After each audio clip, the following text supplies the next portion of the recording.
Hablar sobre la miastenia gravis. La miastenia gravis. Entonces, antes de comenzar este tema, quisiera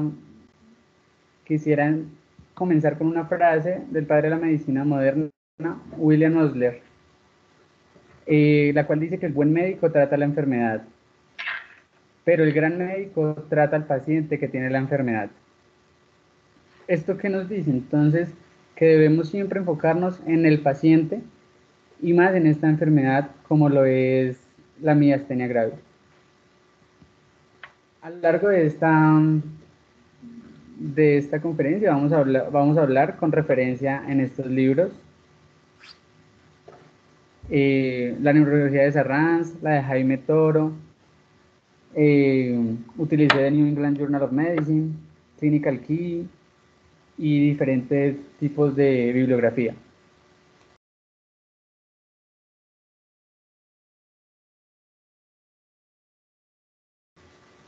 Bueno, entonces vamos a comenzar con la definición. A lo largo de toda la conferencia vamos a ver 6 ítems. Comencemos con la definición. The New England Journal of Medicine define la miastenia gravis como una enfermedad autoinmune en la que los anticuerpos se unen a los receptores de acetilcolina y también a otras moléculas que se van a relacionar funcionalmente con esta membrana postsináptica. Entonces, esto lo veremos más adelante en la fisiopatología. Esto lo que genera es que los anticuerpos generen una debilidad de esos músculos esqueléticos. En cuanto a la epidemiología, encontramos que es la principal enfermedad neuromuscular del mundo y tiene una incidencia de 8 a 10 casos por millón, con una prevalencia de 150 a 250 casos por 1.000.000.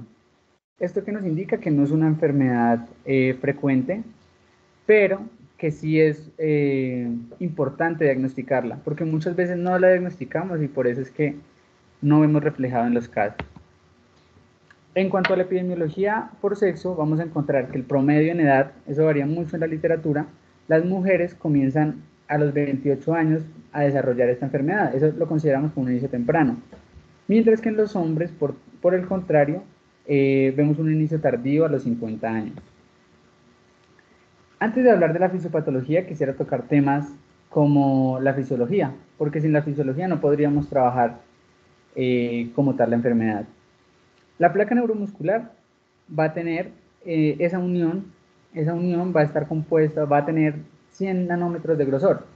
Eso nos habla de qué? De la membrana sináptica presináptica, la membrana postsináptica del músculo y el espacio sináptico, donde se van a generar todo el intercambio de iones. Asimismo, vamos a ver que esa placa va a estar formada por el extremo final de la neurona motora y el miocito que va a componer el músculo. En esas terminales presinápticas van a haber vesículas que por cada contracción van a eliminar más de 10.000 moléculas de acetilcolina, entendiendo la acetilcolina como pues el neurotransmisor. En la membrana postsináptica vamos a encontrar los receptores nicotínicos de esta acetilcolina. Entonces, tenemos la neurona motora. Aquí vamos a encontrar las dendritas, el soma, el cuerpo y los axones junto a algo que vemos acá, que es el botón sináptico. Este es el músculo compuesto por sus miocitos. Esta unión neuromuscular es la que nos vamos a entrar en la siguiente imagen. Entonces, vamos a hacer como si nos acercáramos en este pedazo. Esto es lo que vamos a ver en la unión neuromuscular. Por una parte la neurona, la parte nerviosa, y por otra parte el músculo. ¿Qué pasa? Al final de las neuronas en el botón sináptico van a haber vesículas de acetilcolina. Y a su vez va a llegar un potencial de acción, recordando también que hay canales de calcio. Estos canales de calcio son dependientes de voltaje. Quiere decir que cuando esa neurona se activa y viene con una señal desde nuestro cerebro, llega esa señal, activa los canales de calcio, ya que son dependientes de voltaje, entra el calcio al botón sináptico y estimula unas proteínas que se llaman las proteínas SNES. Esas proteínas lo que van a hacer es impulsar estas vesículas a liberar la acetilcolina por medio de exocitosis. Cuando sale esa acetilcolina al espacio sináptico, empieza a buscar para dónde irse. En ese caso se va a ir. Tiene dos sitios, pues uno para algún receptor que la esté esperando, como el receptor de acetilcolina, y por el otro lado unas se van a recaptar, más o menos el 50% de esa acetilcolina se va a recaptar. Aquí es importante nombrar que hay otra enzima que va a actuar sobre esa acetilcolina, que va a ser la acetilcolinesterasa, la va a destruir. Entonces, siguiendo el ritmo, la acetilcolina llega al receptor de acetilcolina. Eso hace que en el músculo se activen los canales de sodio. Va a entrar sodio. El sodio es un catión positivo.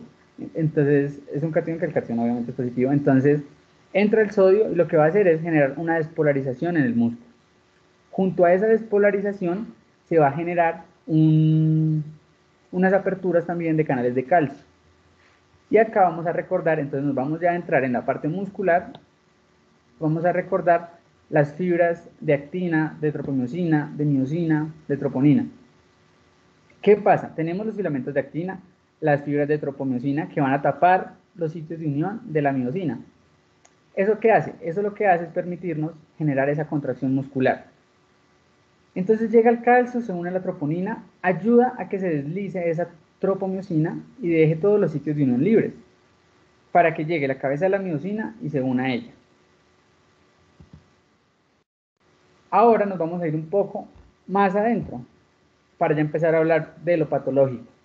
Entonces en el botón sináptico sale la acetilcolina, pero no solo hay canales de sodio, también están los de receptores de acetilcolina, también tenemos receptores y proteínas como las MUS, que son quinasas del músculo, también tenemos los LRP4, que son lipoproteínas relacionados con la proteína 4, tenemos diferentes como la grina, tenemos la CoLQ, tenemos diferentes proteínas que van a mediar esa contracción muscular.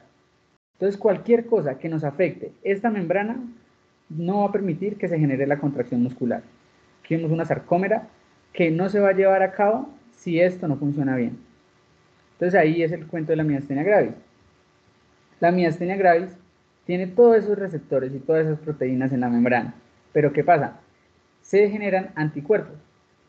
Anticuerpos que van a llegar, bien sea al receptor de acetilcolina o a los componentes MUS o a los componentes LRP4, puede llegar a cualquiera de esas.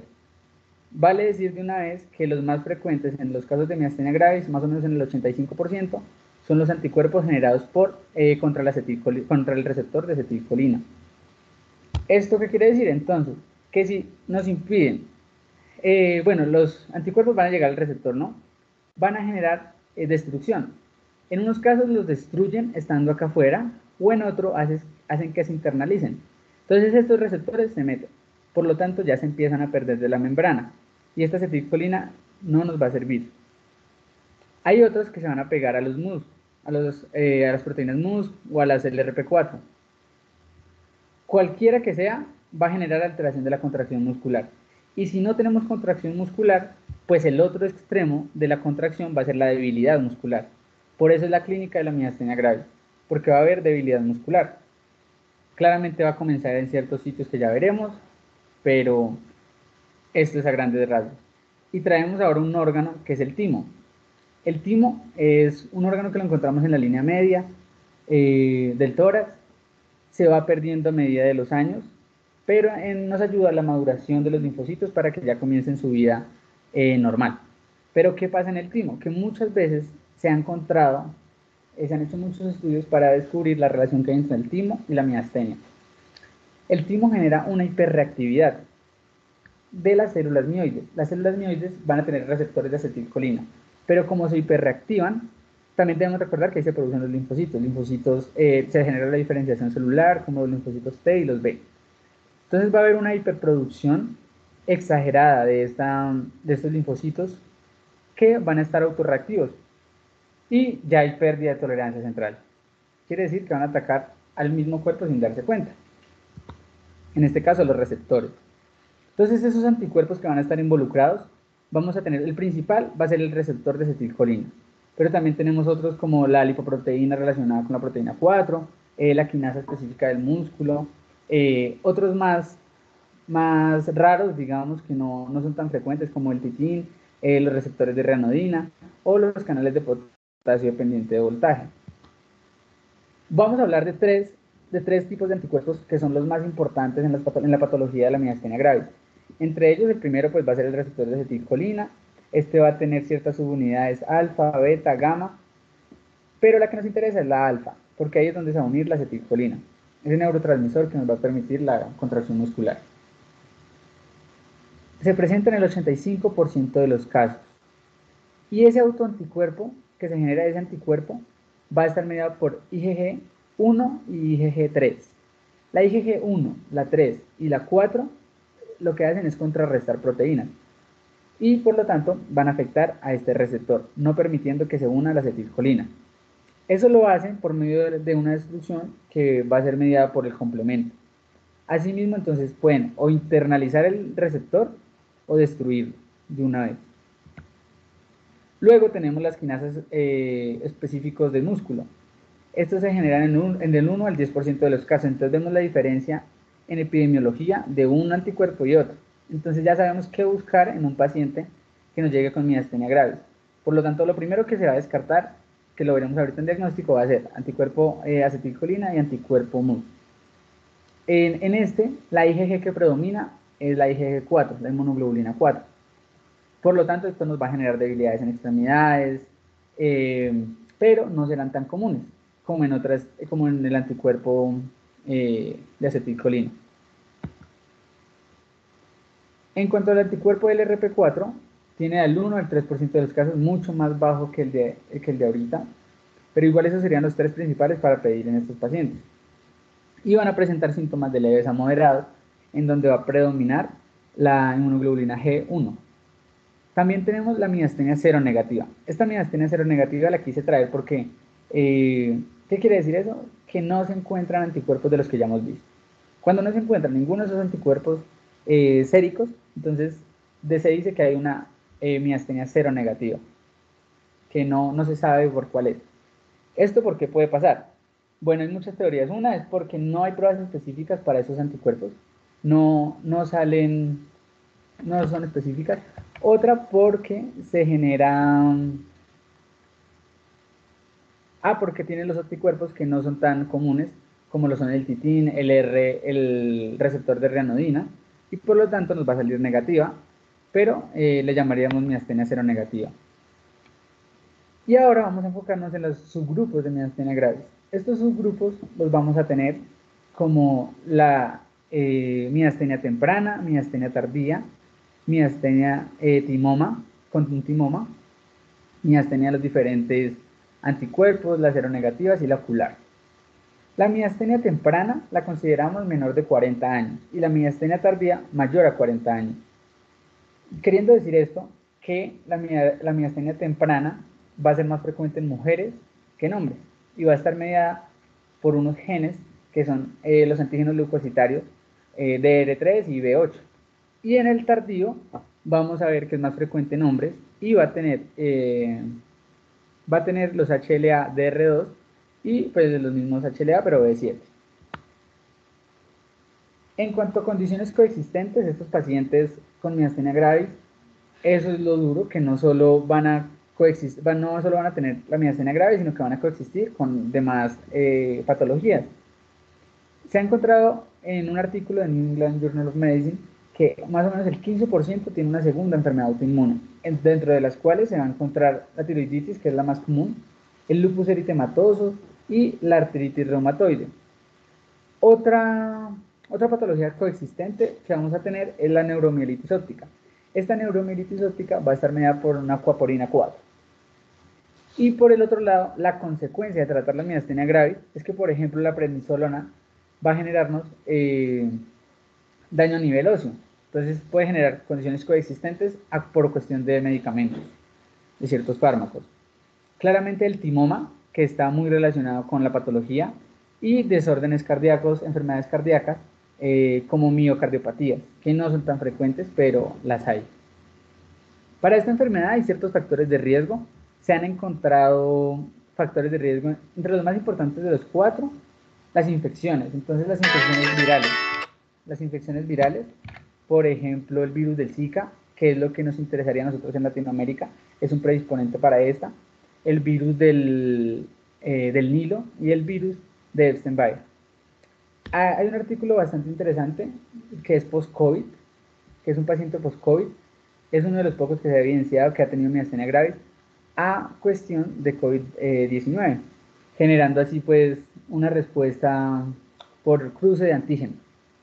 Es lo que explican en la parte de infecciones en la parte del COVID-19.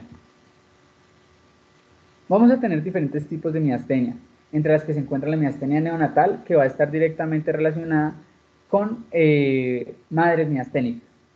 Afecta más o menos al 10 al 20% de estos gestantes. Y asimismo, el 80% de estos pacientes van a tener síntomas desde que nacen. ¿Como cuáles? Como dificultad para la alimentación, no van a poder succionar bien y para pues deglutir. Esto se genera porque los anticuerpos dirigidos contra el receptor de acetilcolina específicamente tienen paso transplacentario. Le va a llegar directamente al niño afectándole su unión neuromuscular. Tenemos la miastenia juvenil, que va a darse en los primeros 16 años de vida, tiene una debilidad asimétrica que se exacerba o se relaciona con el ejercicio y va a tener compromiso ocular y exacerbación de fatiga. Tenemos la miastenia congénita. Esta miastenia congénita lo que nos genera es que se disminuyen esas vesículas colinérgicas, esas vesículas que vimos al principio que tenían los punticos rojos, que eran la acetilcolina, se empiezan a disminuir. Y claramente el niño va a tener muchos problemas, ya que no va a tener esa producción de acetilcolina como lo tiene una persona normal. O el otro lado es que se altera el receptor colinérgico, el receptor de acetilcolina, y no va a poder llegar a generar su acción normal. La miastenia ocular es una debilidad aislada de la musculatura ocular como tal y de los párpados, entre los cuales tenemos ptosis palpebral, diplopía, ya que afecta más que todo a los músculos extraoculares. Asimismo, el riesgo de esta es que puede evolucionar a la miastenia generalizada. Pero durante todas estas miastenias que estamos hablando, debemos recordar que los síntomas son fluctuantes. Nunca vamos a tener un paciente que esté siempre así. No, muchas veces mejoran y después recaen y vuelven y vuelven. Todo depende del tratamiento que esté llevando. Lo único es que la miastenia ocular tiene mala respuesta a los fármacos anticolinestéricos, que ya veremos bien su mecanismo. Luego tenemos la miastenia generalizada. Esta puede llegar a ser moderada o grave. Y estos pacientes presentan tosis, disartria, signos vulvares y signos oculomotores.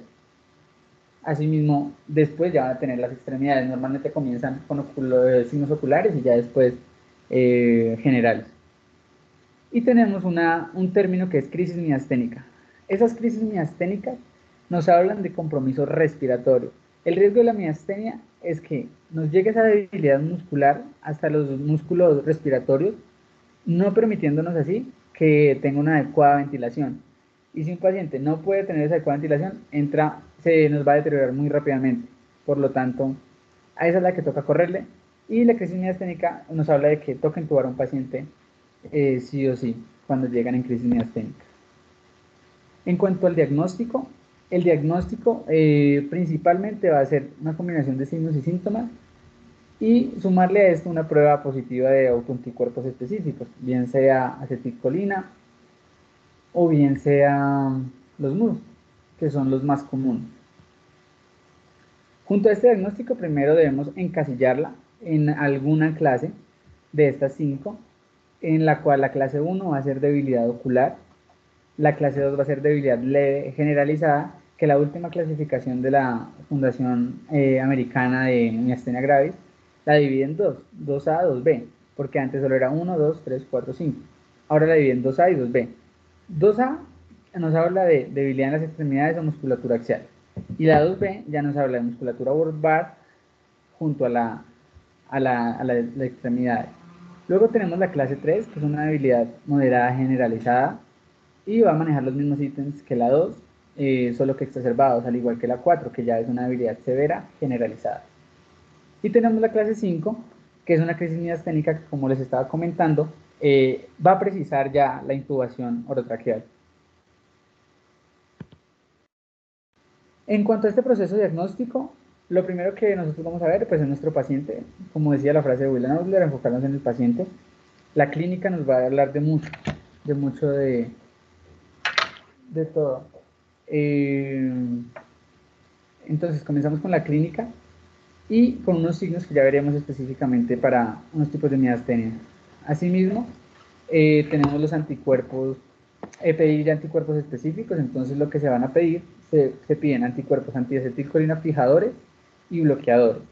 Los fijadores es lo que nos hablan que destruyen desde la membrana, y los bloqueadores nos habla de los que hacen que se internalice el receptor. Asimismo, tenemos los anticuerpos anti-MUS, que también los podemos pedir en forma sérica, al igual que los RRP4. Como tercer punto, tenemos el electrodiagnóstico. Una electromiografía normal puede que no nos muestre mucho, para eso necesitamos un estímulo repetitivo y electromiografía de fibra única. Y ya más adelante, si ya tenemos ese diagnóstico, se sospecha de un timoma, pues vamos a pasar a estudios de imagen. Por ejemplo, un TAC de tórax para descartar algún tipo de timoma. En cuanto a la clínica, existen muchas formas de clasificarlo. Entonces tenemos ciertas maniobras de fatigabilidad clínica para ver si está teniendo o no debilidad muscular. Esto lo vemos, por ejemplo, con el agotamiento palpebral. Le decimos que sostenga la mirada hacia arriba de 30 a 60 segundos y vamos a ver que él empieza a generar caimiento de párpado.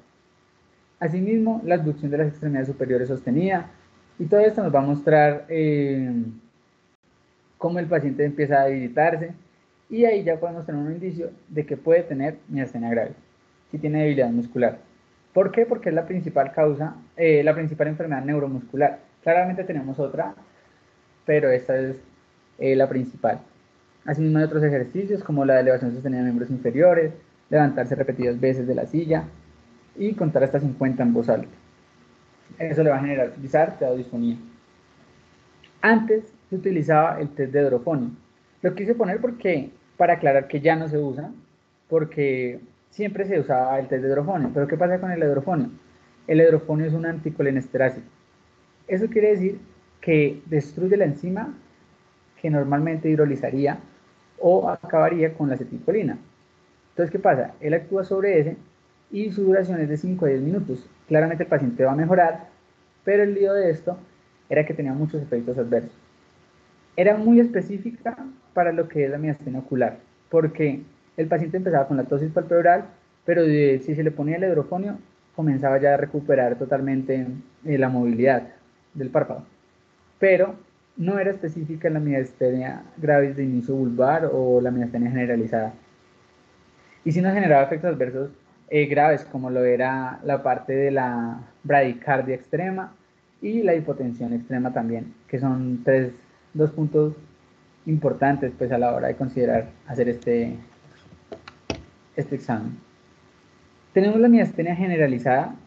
La miastenia generalizada vamos a tener síntomas faciales, entre los cuales vamos a tener una cara caída, va a tener una pérdida de la expresión, le vamos a ver esa pérdida de la expresión en la cara, puede elevar las cejas, va a tener una contracción del músculo frontal, asimismo va a tener un defecto en el cubrimiento de la esclera y no va a poder mantener los cachetes inflados. Eso ya nos habla de síntomas faciales. En cuanto a los síntomas vulvares, ya nos habla más de la parte de hablar, va a tener disartria, a la parte de consumir alimentos, se va a ver con disfagia, igual va a tener hipofonía, va a tener una masticación débil, cefaloparesia, y va a tener ya síntomas generalizados como debilidad muscular, en general, en extremidad. Hay un artículo bastante chévere que muestra la distribución de la debilidad en los músculos, donde es más común que se genere esa debilidad. Entonces nos habla de que la parte ocular y la generalizada es el 50% de los pacientes lo presentaron. Quiere decir que lo rojo, estamos hablando de un 95% de personas, de pacientes que lo presentaron. Quiere decir que la parte de los músculos orbiculares van a tener mayor porcentaje para identificar la miastenia gravis.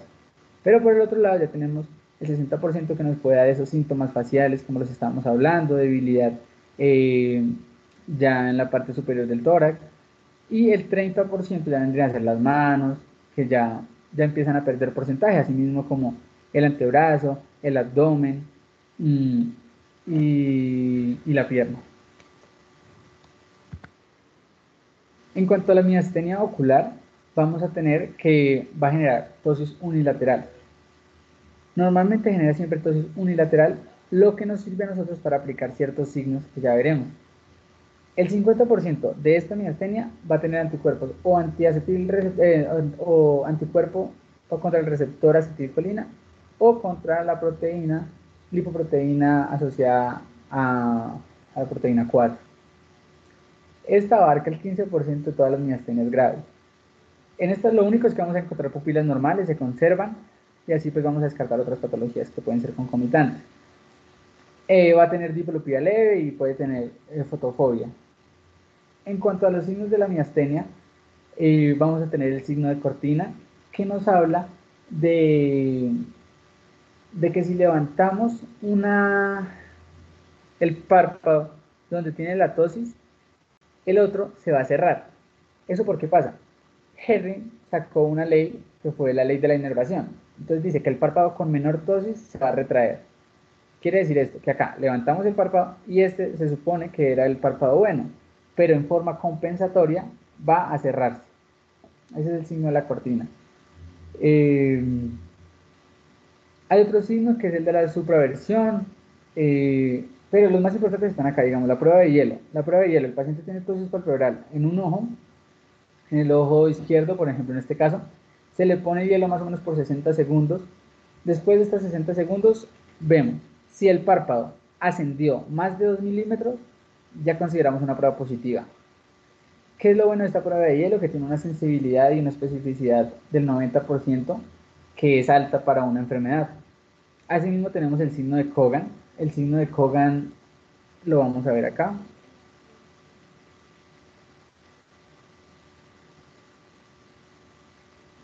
Se le pide al paciente que siga el dedo y vemos cómo se empieza a generar mayor ptosis al pedirle que mire hacia abajo y hacia arriba.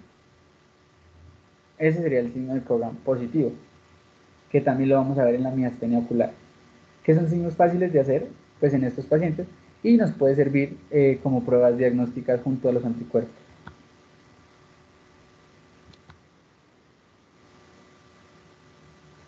En cuanto al tratamiento, el tratamiento vamos a dar un manejo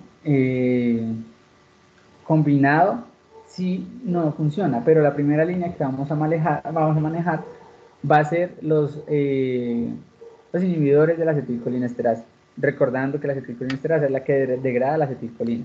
Entonces, con esto lo que hacemos es aumentar la disponibilidad de acetilcolina en la hendidura sináptica y aumentando las posibilidades de que esa acetilcolina que tenemos llegue a los poquitos receptores que nos quedan.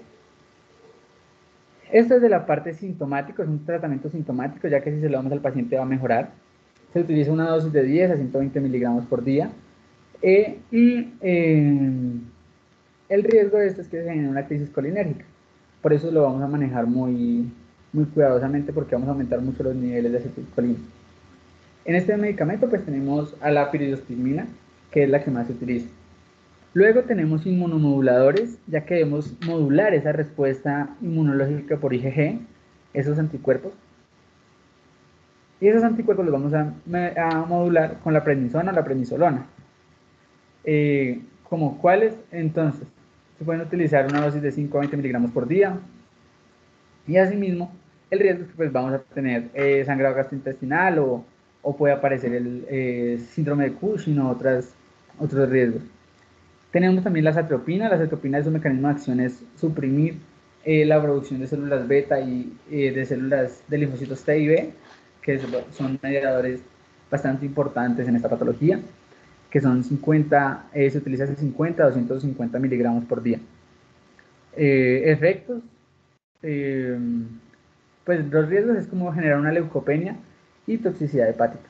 Por eso se debe manejar con mucho cuidado. También tenemos otros tipos de inmunomoduladores, digamos ya muchos más avanzados como el rituximab, que va a generar supresión completa de células beta, de células B, de los linfocitos B. Tenemos el metrotexate, la ciclosporina, la tacrolimus y ciclofosfamida.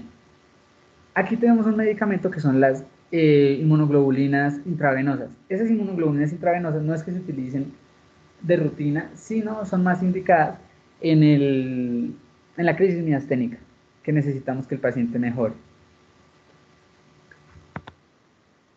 Hay otro tipo de tratamiento, ya que como vimos hay una relación directa entre el timo y la miastenia gravis. Entonces, ¿qué se hace? Timectomía. Extraemos ese timo, bien sea por una neoplasia o bien sea por una hiperplasia del timo.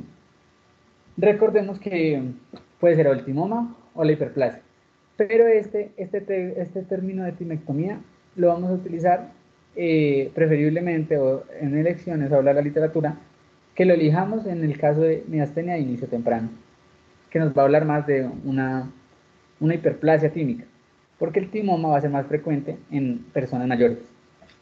Entonces esas serían las indicaciones, más que todo la miastenia de inicio temprano. Este fue un algoritmo que propone el artículo de New England Journal of Medicine, que nos habla de un tratamiento para la miastenia gravis generalizada. Entonces, primero confirmamos el diagnóstico y comenzamos con algo como los inhibidores de acetilcolinesterasa. Y si se considera que tiene un timoma o está en miastenia temprana y tenemos razones para hacer timectomía, hacerlo. Pero si tenemos, si mejora con esto, pues simplemente continuamos con ese medicamento. Si no mejora, lo escalamos a un inmunomodulador, como la prednisolona o una aciatropina. Si genera un adecuado efecto, vamos a empezar a disminuir su dosis con dosis más bajas. Y si no, ya vamos a pasar a micomefenolato mofetil o rituximab si estamos teniendo síntomas severos. Y en los últimos casos, ya cuando nada nos está funcionando, ya podemos utilizar otras drogas inmunosupresoras o pasar ya a reevaluar el diagnóstico. De pronto no era o no es esa enfermedad neuromuscular. Ya para el tratamiento, para las exacerbaciones de la miastenia generalizada, o sea, la crisis miasténica, ya tenemos que tratar esto en cuidado intensivo. Siempre se prefiere no dudar en estas crisis miasténicas y de una vez meterlo a cuidado intensivo y comenzar con una dosis de inmunoglobulina intravenosa. Si esto acompañarlo, se puede acompañar de plasmaféresis para ayudar a este paciente a que no se nos complique más a cuestiones de respiración, que es lo que más nos preocupa. Claramente tocaría intubarlo. Si mejora, bueno, ya podemos empezar a modificar a criterio médico cada uno de los estos, sino cambiar ese plasma o la hemoglobina por glucocorticoides, pero ya en megadosis, para ver si nos genera alguna respuesta. Y asimismo, si no, ya vamos a tener tratamiento de otras complicaciones y se va a empezar ya con otros medicamentos concomitantes para esta enfermedad. En la miastenia debemos tener en cuenta que hay fármacos que pueden exacerbar esos síntomas miasténicos.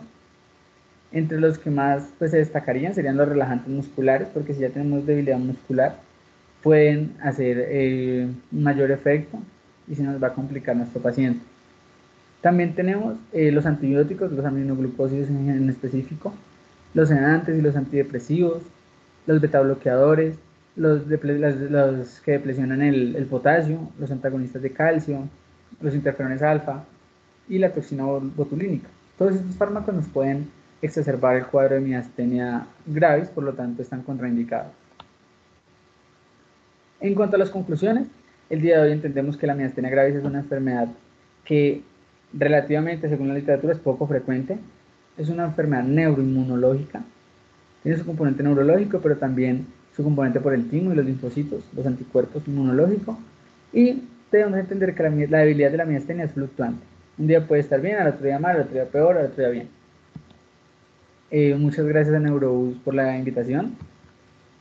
Y aquí les dejo unas de las referencias que se utilizaron a lo largo de esta conferencia. Y me permito retirar con una frase de Santiago Ramón y Cajal, como no, pues alguien que amaba las neuronas. Y todo hombre puede ser, si se lo propone, escultor de su propio cerebro. Muchas gracias.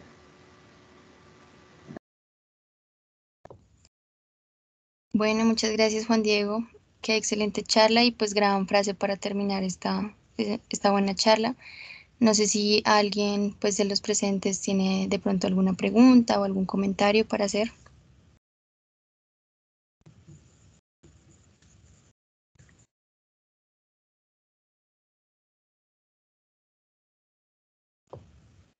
Bueno, entonces no siendo más, muchas gracias a todos por asistir. Gracias nuevamente Juan Diego pues por esta buena charla, por estar presente, pues también bienvenido para futuras charlas. Y bueno, nada, buenas noches a todos.